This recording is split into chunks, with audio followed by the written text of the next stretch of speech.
رمضان يا رمضان رمضان يا رمضان رمضان يا رمضان رمضان يا رمضان الله يا الله أعوذ بالله من الشيطان الرجيم بسم الله الرحمن الرحيم ثم الصلاة والسلام على رسول الله صلى الله عليه وسلم.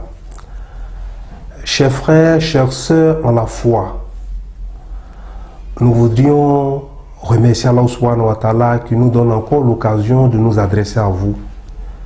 Et nous lui demandons de nous accorder encore d'autres moments pour parler de spiritualité, pour parler de Ramadan, afin que Ramadan puisse profiter à chacun de nous.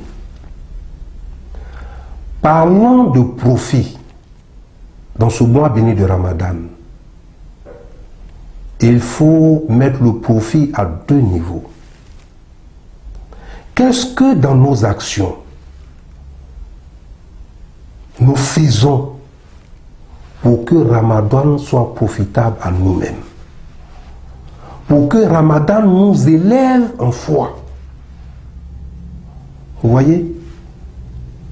Nous sommes à Ramadan et nous n'avons pas de programme personnel, à part le programme de groupe, à part les tarawih que nous ferons en groupe, à part les tahajjud que nous ferons en groupe.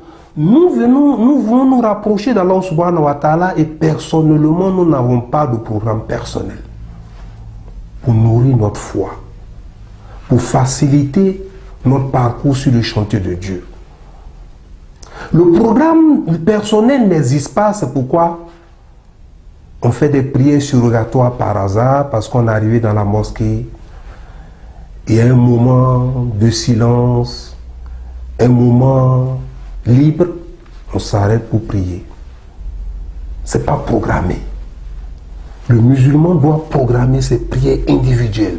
Je dois faire, au-delà des prières de groupe, combien de prières surrogatoires par jour pour mon Seigneur. Ensuite, le deuxième élément, c'est le groupe. Comment je vais permettre au groupe, comment je vais permettre à ceux qui sont autour de moi de vivre Ramadan comme une miséricorde? Vous ne voyez pas? Au moment où nous sommes en bonne santé, il y a des gens qui sont couchés dans les hôpitaux. Ils n'arrivent même pas à bouger le pied. Ils n'arrivent même pas à parler. Nous pourrons dans ce mois de Ramadan faire des visites à ces malades-là pour leur apporter notre soutien, ne serait-ce que le soutien moral. Les amener à vivre, n'est-ce pas, ces moments de Ramadan-là, dans la maladie, mais dans la tranquillité. Et si nous avons les moyens, nous pouvons donc les aider à payer, n'est-ce pas, leur ordonnance, les aider à payer la chambre de l'hôpital.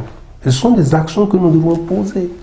Comme nous avons des veuves dans notre communauté, des femmes seules, avec leurs enfants, qui n'ont plus le mari à côté.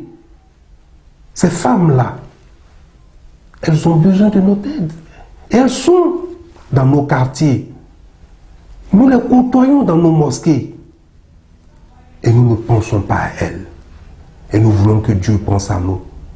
Nous ne pensons pas à ces personnes-là qui sont dans les difficultés.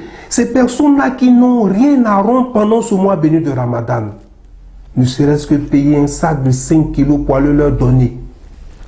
Ne serait-ce que payer quelques kilos d'oignons pour aller leur donner. Ne serait-ce que leur donner des billets de 1000 pour pouvoir arrondir chaque jour de Ramadan.